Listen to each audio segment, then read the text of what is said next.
que hayamos perdido la primera parte, pero pongo a grabar esta segunda, ¿vale? Disculpadme todos, por favor. Y tú más, ¿vale? Perdonadme. No, yo, nada, pues pensaba que me ibas a regañar porque iba mal de tiempo o algo así. Que Eso, también. eso también, eso también, eso también. Pero no Bueno, sabía cómo meterme y he puesto de excusa el tema de la grabación. vale, pues entonces voy a seguir. Ahí, la enjundia que tiene el Real Decreto, yo me atrevo a decir que es un cambio de paradigma en la gestión de envases en España. O sea, y solo hay que ver las cartas que han mandado muchas acciones empresariales al Ministerio para saber que pisa muchos callos, ¿no? Y entonces empieza ya por el capítulo 2, prevención y reutilización, donde los objetivos de prevención, pues ya empiezas a hablar de lograr una reducción del peso de los residuos de envases del 13% en el 25 y el 15 en 2030 respecto a los de 2010. O sea, 2025 es pasa mañana. Conseguir una reducción del 50% del número de botellas para bebidas de plástico de un solo uso que se comercializan. Eso sí se lo preguntamos a productores como García Carrión, líder de los zumos en España, pues no sé eso cómo lo van. Tampoco sé cómo va a hacer el ministerio para comprobar todo esto, pero al final son objetivos que vinculan y que deben ser, que podrían ser luego tutelados y por parte de la autoridad ambiental competente. Que todos los envases puestos en el mercado al 100% sean reciclados, todos ellos en 2030. De alguna manera, aquí en la medida de prevención ya hay cosas que afectan, pero metemos en el negocio cosas como el agua. El agua ya salió en la ley Navarra, en la ley Balear. Bueno, pues aquí volvemos otra vez en el artículo 7 a que desde las administraciones públicas se va a ir a por el agua de grifo, a que haya fuentes, a que no haya bebidas envasadas.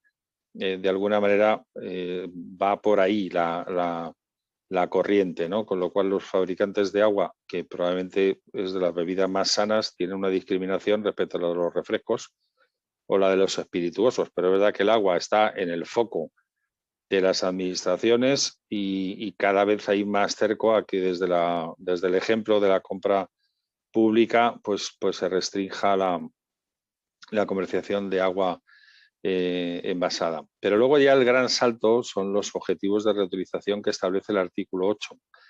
Porque pensemos que para el canal Oreca está diciéndonos que el 50% de todos los envases de aguas envasadas deben ser envases reutilizables y un 60% en el 25. Ya en la cerveza salta a un 80% y un 90% en 2030. Para la bebida refrescante es un 70% en el 25 y de un 80% en 2030. Bueno, pensad que esto es un salto, los que tengáis los datos, me perdonáis si os los recuerdo, pero es que en España de un universo, no sé, de 23.000, 24.000 millones de envases de todos los materiales y en todos los canales, pues puede que todavía haya unos 4.000 millones de envases reutilizables. Más o menos quedan unos 12,5 o 13 millones de envases reutilizables cada día. Los demás son envases perdidos. El dato de la industria es que solamente latas y botellas de plástico son como 13.500 millones al año.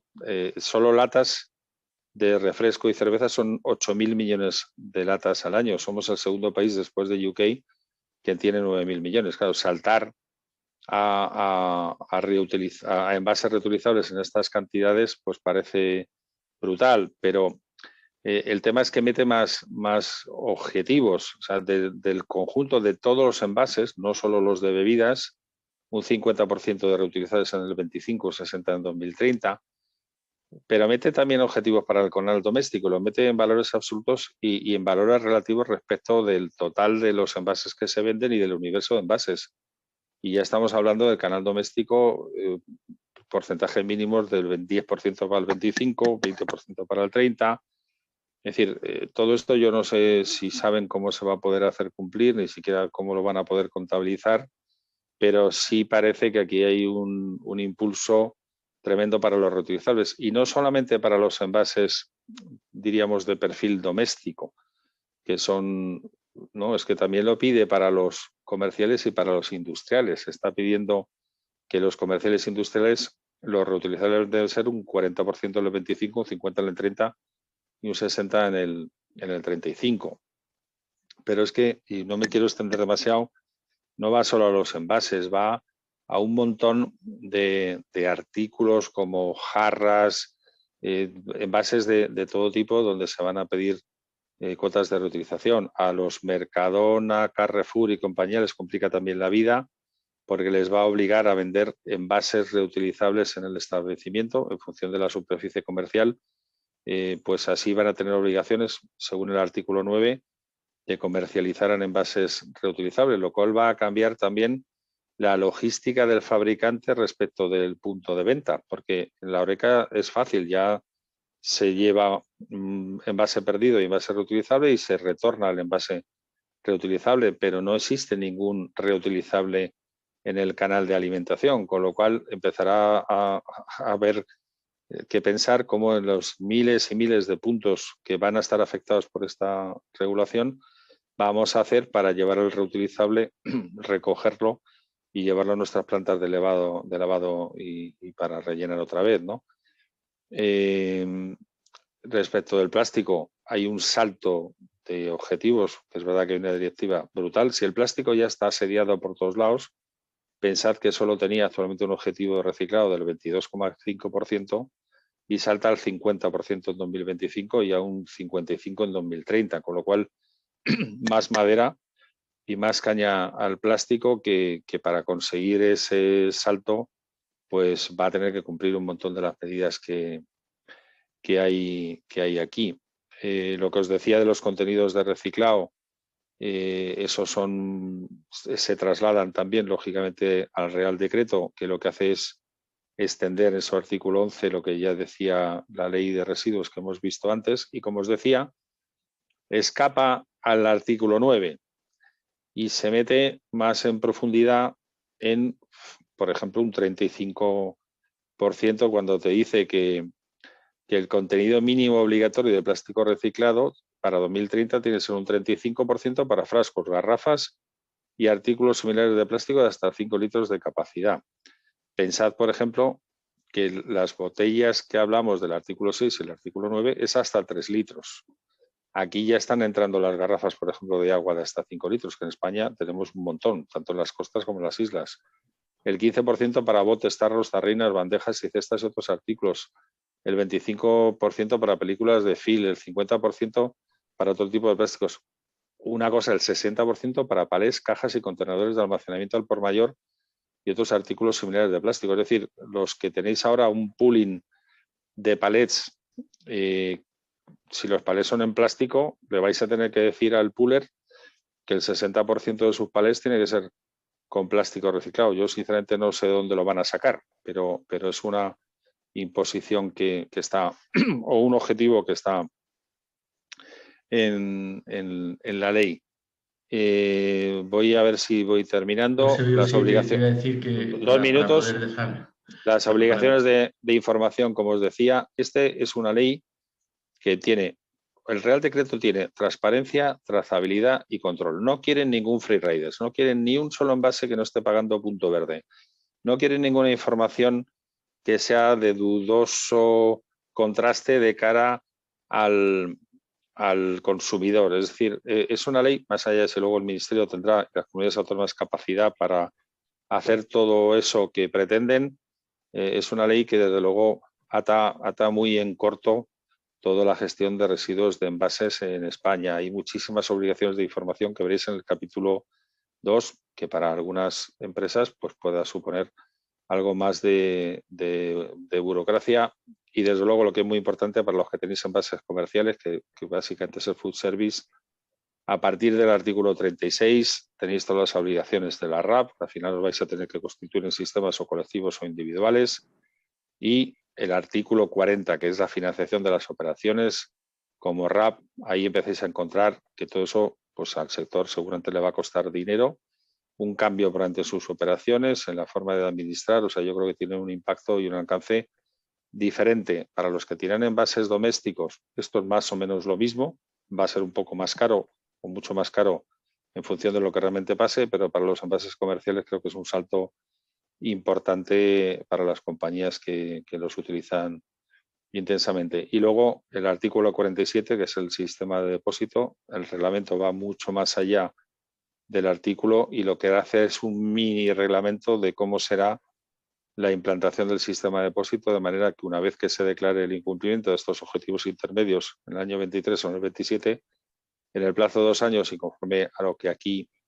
se mandata, pues la industria se tiene que ocupar de poner en marcha un SDR. Ya os anticipo que según el informe encargado por el Ministerio a Traxatec, queda constatado en ese informe ministerial que el propio Ministerio ha mandado a los medios de comunicación que es imposible cumplir esos objetivos intermedios, que casi todas las comunidades autónomas con las que yo tengo el gusto de relacionarme están por menos de la mitad de lo que pide el objetivo del año 23. Y por último, miraros el anexo 8, que son los requisitos de modulación de la contribución del punto verde, es decir, los criterios y niveles de comodulación. Yo creo que esto va a pasar por incrementar el punto verde de muchísimos envases que ahora se ponen en el mercado. Habrá algunos que igual puedan tener algún beneficio porque tengan un bonus en lugar de un malus, pero creo que la ecomodulación para muchos fabricantes puede suponer también un riesgo de incrementar los costes. Como resumen, ojo a las RAS para envases comerciales, la logística inversa de los reutilizables, el tema del recycled content a día de hoy es un issue, o sea, eso no hay cómo resolver, cumplir con lo que esta norma nos está pidiendo. Los que vayan a tener envases que puedan entrar en el SDR, que dejen de resistirse, que va a llegar, que es mejor que hagan, como está haciendo la industria en Portugal, empezar a pensar cómo ponerlo en marcha, y que el punto verde yo creo que ya en los 2 últimos años ha subido y que es inexorable que va a subir para los envases domésticos, y para envases comerciales muchos van a subir y otros que no pagaban van a empezar a pagar. O sea que, como digo, no matéis al mensajero. Creo que para muchos de vosotros no será nada nuevo lo que he venido a resumir, pero creo que hay un cambio de paradigma y que esto se va a aprobar. Luego, si queréis en el debate, os digo por qué creo que sé que todo esto se va a aprobar, y que se quede así, porque me consta que hay gente que lo quiere extender y perfeccionar. Pues, gracias, Eusebio. No sé, a vosotros, a mí me están temblando las piernas después de todo esto. Eusebio, yo creo que, bueno, ahora no voy a extenderme mucho porque no tenemos mucho tiempo, pero yo creo que desde luego tendría todo el sentido, y lo comentaremos internamente, tendría todo el sentido tratar de hacer una especie de resumen ejecutivo de cuáles son los aspectos principales de la ley y del decreto y de qué manera nos va a afectar. Pero yo creo que la primera pregunta que me hago y que aparecía también en el chat es, ¿y esto quién lo paga? Lo primero, ¿quién va a pagar la fiesta? Y lo segundo, ¿verdaderamente estamos preparados para esto? ¿Eso me lo preguntas a mí Sí. o a los Sí, o a los del chat? y luego ya empezamos empezamos a conversar. Bueno, yo creo que la sostenibilidad no es gratis. O sea, al final, ser más sostenibles en el corto plazo puede ser más caro, más barato, no lo sé, pero al final lo acabará pagando el consumidor. O sea, si la luz ha subido, a mí la barra de pan me la van a acabar subiendo. Si todas estas medidas se ponen en marcha y el final de la ecuación es que esto tiene más coste, pues los fabricantes lo tendrán que repercutir al consumidor. Y ahora no podemos decir, no, es que el consumidor está dispuesto a pagar más por algo que considera más sostenible. Yo creo que eso son como las encuestas sobre el sexo de los españoles. Yo creo que todo el mundo, cuando le dicen si recicla, dice que sí. Si te dicen, oye, ¿y usted pagaría un producto más caro si es más sostenible? Todo el mundo dice que sí, y al final la gente va a comprar y compra por lo que le conviene o lo que le gusta, y al final, pues si hay que pagar más precio, habrá que pagar más precio. Yo creo que la factura se va a incrementar. O sea, sin duda, ¿qué diferencia hay? Que esos 1.700 millones ahora lo pagamos entre todos, consumamos o no, y si eso se traslada realmente a la internalización de los costes de un producto concreto en el mercado, pues quien quiera consumir ese producto lo tendrá que pagar. pero que si hay más coste, eso de las cuentas de explotación de las empresas no creo que no vaya a salir, porque no creo que estén las cuentas de resultados para aguantar mucho más. Pero yo creo que esto, la consecuencia es que va a costar dinero. Y pensad una cosa, esta no es una reglamentación, una regulación que viene de los Green Talibans o de los peligrosos comunistas, ¿no? Quien empieza la guerra contra el plástico es Theresa May en UK, y todas estas directivas que ahora se transponen vienen de la administración Juncker, que no era precisamente social comunista. Es decir, que ahora los que están transponiendo, y muy tarde, porque pensad que estamos con un año de retraso en la transposición, debería transponerse el 5 de julio del año pasado, son los que están ahora en el gobierno, pero que esta es una legislación comunitaria, que me consta que las empresas han hecho todo el lobby que han podido en Bruselas cuando tocó, que ahora me imagino que han hecho lo que han podido y seguirán haciendo en esta fase. Pero claro, aquí tenéis un arco parlamentario donde, como os digo, es que en un tema como el SDR, que yo que llevo en esta historia ya 10 años, eran todos contra el SDR, todos me refiero a muchos stakeholders y a muchos partidos políticos. Bueno, es que ahora te digo, 329 sobre 350 y me faltan votos de gente que es que no les alcanza la vida, sino casi sería unanimidad. Todas las cosas están cambiando y creo que las empresas o los que nos sentimos empresarios, nos debemos adaptar a lo que viene, porque no nos lo van a cambiar.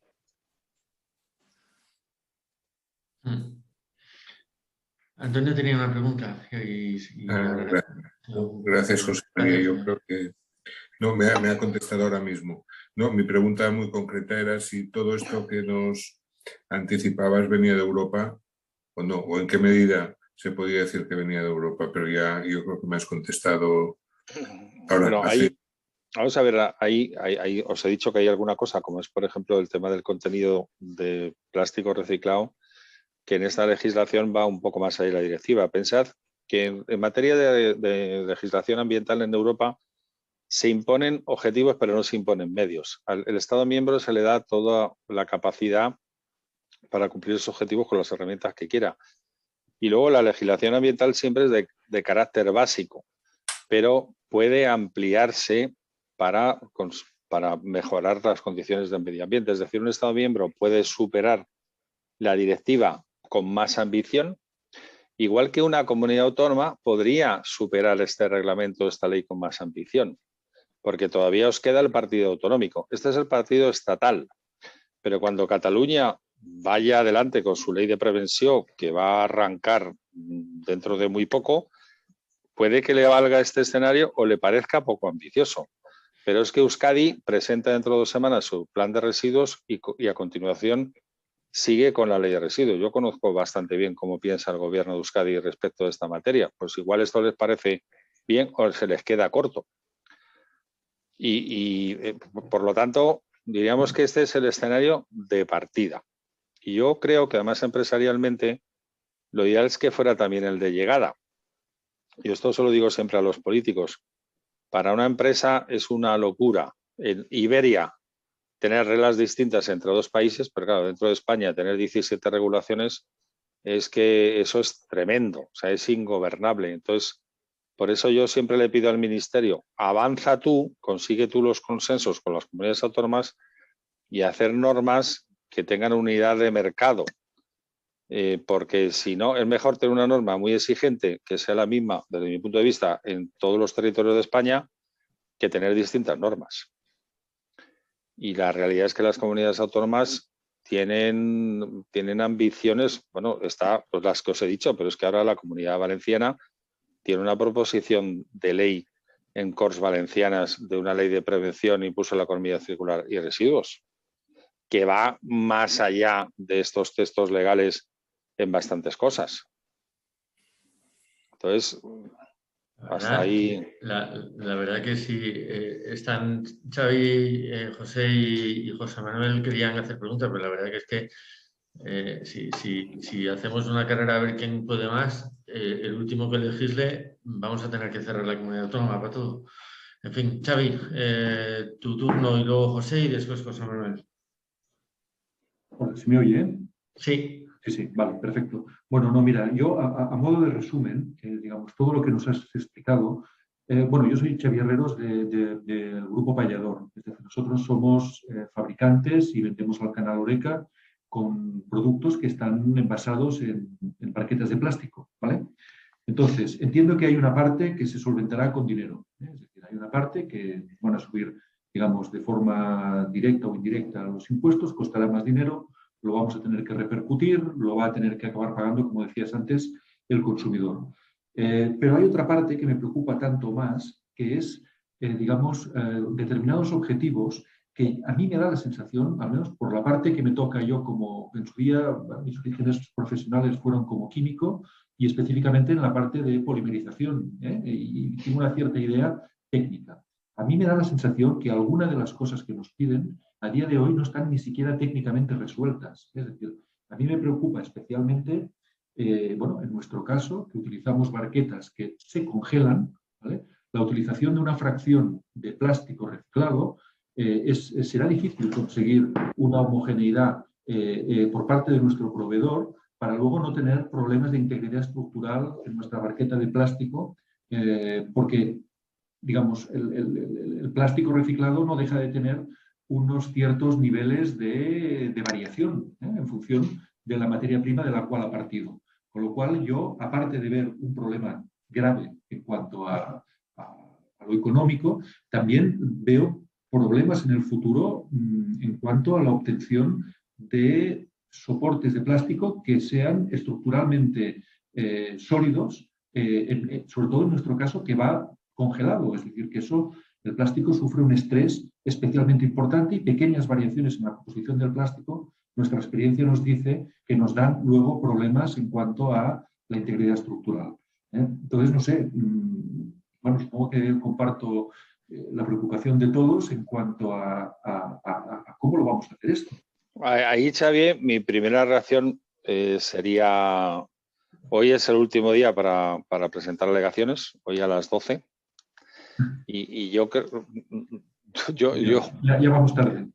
No, quiero decir, al final eso tiene un template, es un poco coñazo de rellenar, porque es lo que siempre utiliza el Ministerio, pero yo creo que todavía estáis a tiempo de situar, si tienes, esto me parece un tema técnico. Yo tengo un cofundador de Recircula que fue presidente y fundador de la Asociación de Recicladores de PET, que es químico como tú, que esto de los polímeros lo entiende muy bien, y muchas veces a los que sois técnicos, cuando los políticos o funcionarios que han estudiado Derecho o Económicas se ponen a tratar el mundo de los polímeros, os da miedo porque tiene un alcance técnico que a ellos seguramente se les escapa.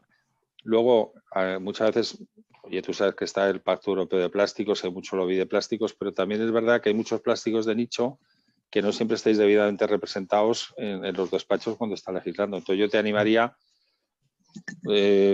entras en el MITER, está la consulta pública abierta, coger el template y decir, oye, pues a los artículos donde yo tengo un tema técnico, mando una alegación, porque yo creo que las alegaciones van a ser bastantes, las van a considerar. Y luego, si desde ese sector pensáis que tenéis que mandarle una carta a Ismael Aznar, al director general, pidiéndole una reunión, pensad que ellos tienen obligación de ver todas las alegaciones y contestarlas. Lo que no tienen obligación es de contestar al interesado, pero sí en el proyecto del Real Decreto, en la memoria del Real Decreto, tienen que ir razonadas todas las respuestas a todos los agentes. Yo tiraría esa acción porque igual vale la pena que lo pongáis en... Entiendo que otros fabricantes han expresado preocupaciones parecidas, es decir, no solo, o sea, es decir, ¿cómo lo vamos a hacer? ¿Es técnicamente posible hacerlo? Esa es la digamos, más allá ya de la parte económica que te digo que esto, pues bueno, pues al final, bueno, no es que estemos precisamente para estas historias después de todo lo que ha habido, pero bueno, es decir, esto si sale lo que pasa es que en la parte económica yo creo que hay dos derivadas. La parte económica que sea repercutible, como dices tú, bueno, pues alguien lo termina pagando. Lo que yo creo que para los que tengan envases comerciales, sí lo que te cambia es Yo antes había una cosa que se llamaba Ecoembes, y el que tenía una botella de las que llevaba Ecoembes, una de las que llevaba Ecovidrio, o una caja de las de Ecoembes que iba en la contenedor azul, eso lo tenían resuelto. Te podían caer bien, mal o regular, te podía parecer que el punto B era caro o alto, pero el tema es que el envase comercial ahora os obligan a constituiros en regímenes de responsabilidad ampliada del productor o individuales o colectivos. O sea, el dolor de cabeza es que ya no tengo uno al que pagar. Ahora tendréis que ver, ¿va a montar Ecoembes el servicio de RAP para los comerciales de manera que podamos tener eso cubierto? ¿O nos tenemos que poner a los fabricantes que tenemos envases comerciales conforme se definen, que son básicamente todos los que vamos a la Horeca a constituir una entidad sin ánimo de lucro? O sea, es que eso, además de dinero, es un dolor de cabeza importante. Sí. No, ya me lo estás provocando ya. Bueno, Suerte que está Eusebio Javi, para dudas. tienes tiempo para presentar la alegación todavía. Sí. Oye, vamos un poco más rápido si os parece, es que si no, José y José Manuel, venga, José, vas tú, José. Vas tú. Mi pregunta muy concreta y desde mi ignorancia absoluta en todos estos temas, ¿no? Existen una serie de plásticos que alegan que son compostables, biodegradables, etcétera, que empiezan a tener usos pues todavía muy pequeños, ¿no? En la industria de la alimentación, pero que empezamos a ver algunas empresas que empiezan a utilizar pues este tipo de plásticos. ¿Esos entran o están afectados por la ley? O teóricamente, al ser más sostenibles, digamos que son una solución y por lo tanto la ley no los legisla. Lo que sí legisla la directiva de plásticos son los oxodegradables, que de alguna manera no computan dentro del material reciclado. El tema de los bioplásticos o todos estos que están surgiendo no dejan de ser plásticos. O sea, al final tienes un problema de tratamiento al final de la cadena. Cuando tú tienes que deshacerte del residuo, la gente sigue viendo una cosa de plástico y no sabe si eso está hecho con caña de azúcar, con fibra de patata o con un polímero procedente del petróleo y lo va a terminar tirando en la fracción que no toca. Y luego hay otra cuestión, es si hay capacidad, y ahí teníamos a nuestro amigo el químico, si ahora hay capacidad para sustituir los millones de envases de plástico que ahora estamos utilizando en todo nuestro ámbito de consumo, de Horeca, de canal doméstico. Simplemente no hay. O sea, se están haciendo esfuerzos. Yo creo que muchas veces es más de una proyección amable de decir este envase está hecho con caña de azúcar, por cierto, como si el consumidor supiera lo que es eso, porque muchas veces nos esforzamos por decirle al consumidor cosas que el consumidor no entiende. Pero los plásticos aquí no distinguen el plástico procedente de polimerización de un plástico de otro tipo. O sea, yo creo que el plástico es plástico.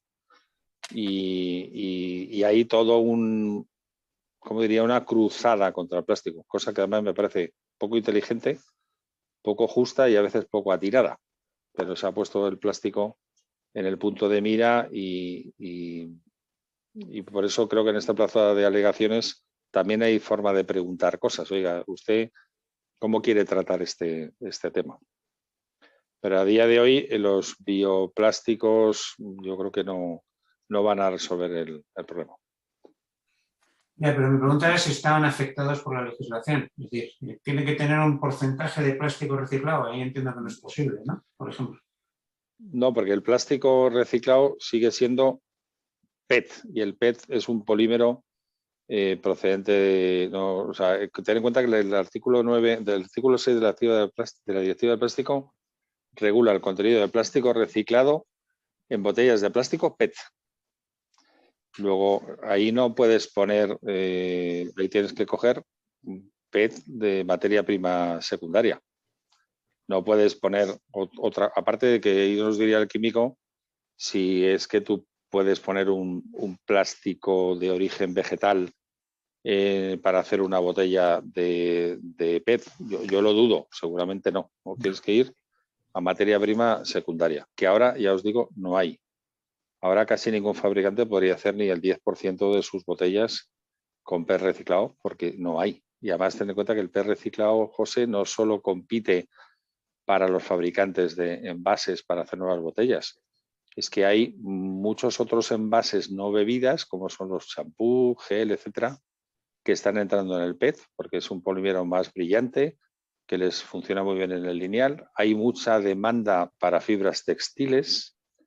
Es decir, que la botella no está sola. Cuando una botella se acaba haciendo escama o granza, no penséis que solo es San Pellegrino, la Coca-Cola o la DAM la que quiere comprar esa tonelada de RPET. Es que hay un montón de otros envasadores e incluso de no envases que quieren tener acceso a ese material.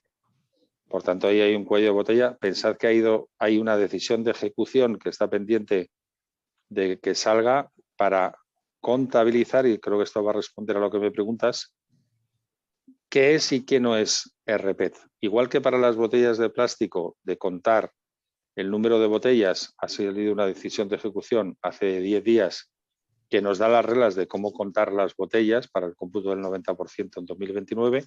Ahora está pendiente que salga una donde nos va a definir qué se considera y qué no se considera RPET y cómo computar para conseguir los objetivos del artículo 6. Con lo cual eso todavía está por legislar a nivel de la Comisión. Y sabéis que las decisiones de ejecución vertebran las directivas, con lo cual son normas de obligado cumplimiento porque vienen para, de alguna manera, ampliar la aplicación práctica de una directiva concreta, que en este caso es la directiva de plásticos.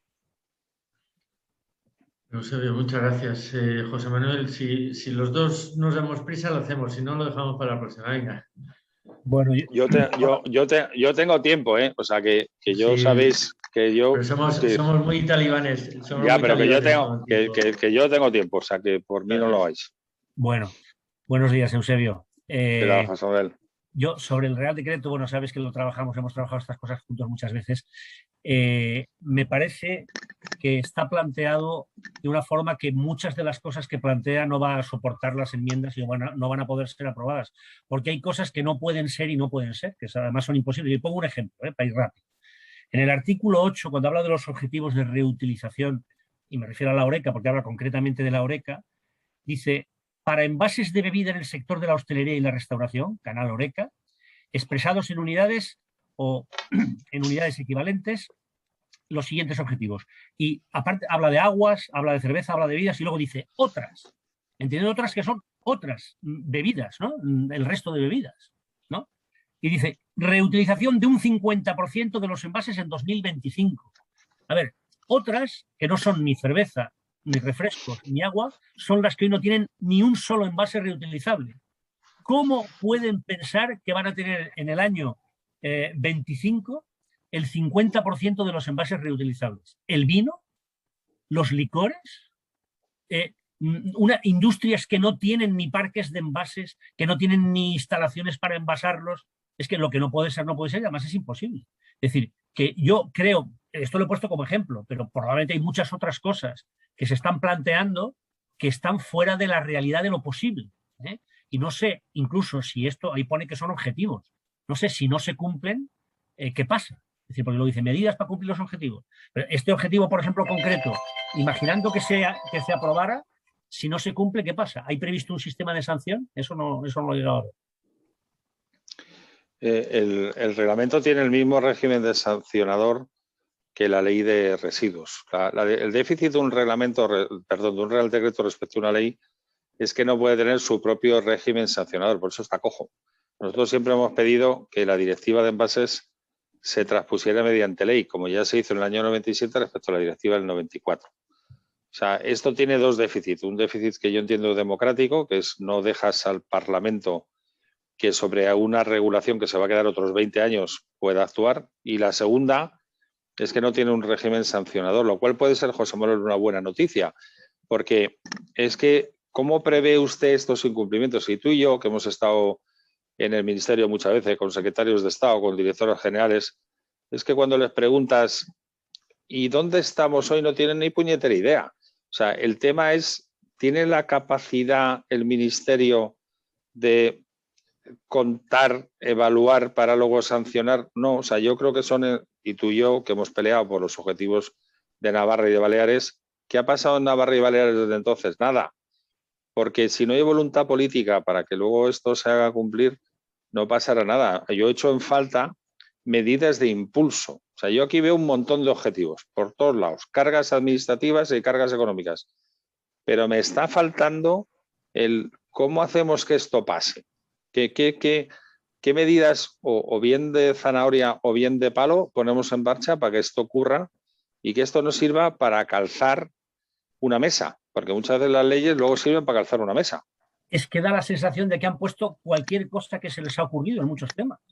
Es decir, claro, por eso digo, no hay sanción, claro, es que entonces no sé qué va a pasar, va a quedar ahí cosas que sí son factibles y cosas que no son factibles. Entonces, no sé, por eso digo, o se depura con las enmiendas y se hace luego un texto que sea realista, porque los sectores, no sé, como el vino, yo no les he oído decir nada, pero ya en su día pusieron el grito en el cielo cuando se quería hacer envase reutilizable con el vino, ¿no?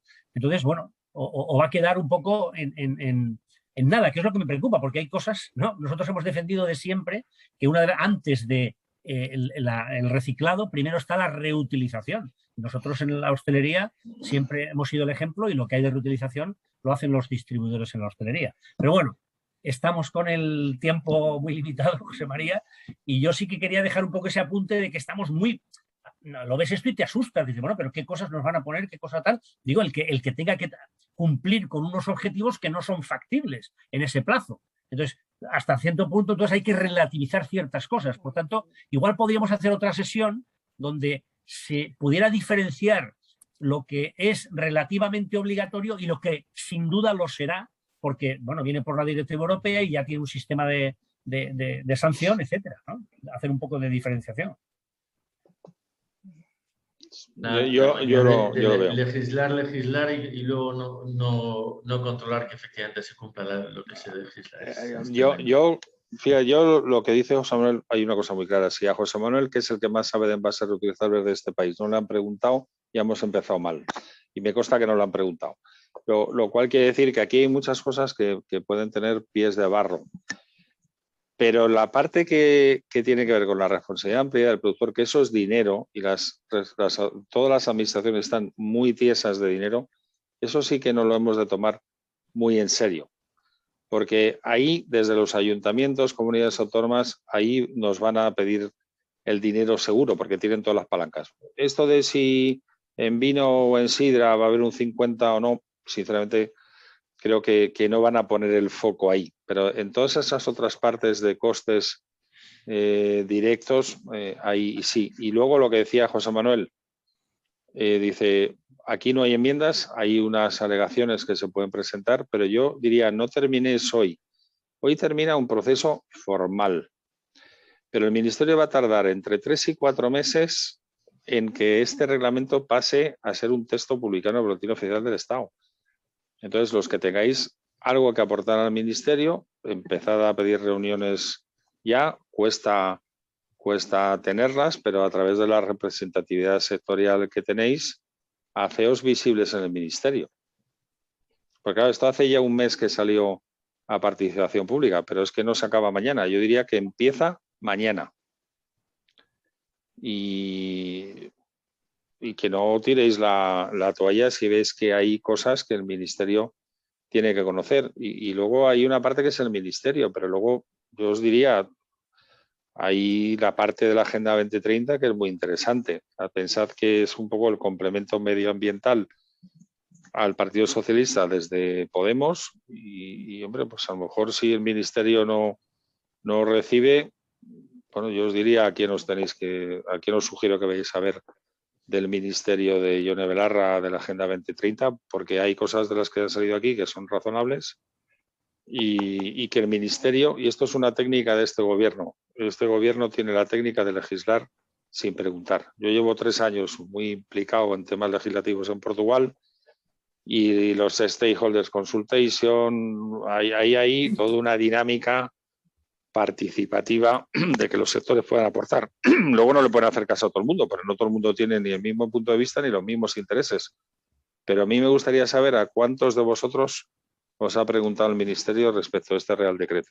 Me parece que las respuestas van a ser todas negativas. Bueno, oye, disculpad, pero ya hemos pasado 10 minutos. Muchas gracias, Eusebio. No sé, yo creo que estamos todos más intranquilos que antes no. de escucharte. Le tenemos a él, José María. ¿Eh? Le tenemos a él, José María. Claro, y lo mejor es que esa intranquilidad nos tiene que ayudar a todos a empezar a movernos de forma distinta a lo que hemos hecho ahora y convertirnos de meros espectadores a toreadores o a toreros dentro del ruedo y que nuestra voz se escuche, pero se escuche sobre todo no desde la queja, sino desde la construcción, que creo que es la única manera en la que verdaderamente podemos ser escuchados. Y luego, José Manuel, también te va a tocar, que lo sepas, acompañarnos seguramente a alguna de las reuniones que tengamos que organizar. Bueno, yo quiero de nuevo agradeceros a todos la presencia hoy aquí. Disculpas porque la mitad no lo vamos a poder ver, pero tendremos seguro más oportunidades, Eusebio, si no tienes inconveniente, en escucharte y seguir construyendo juntos para que los efectos de todo esto sean no un perjuicio, sino un beneficio para todos.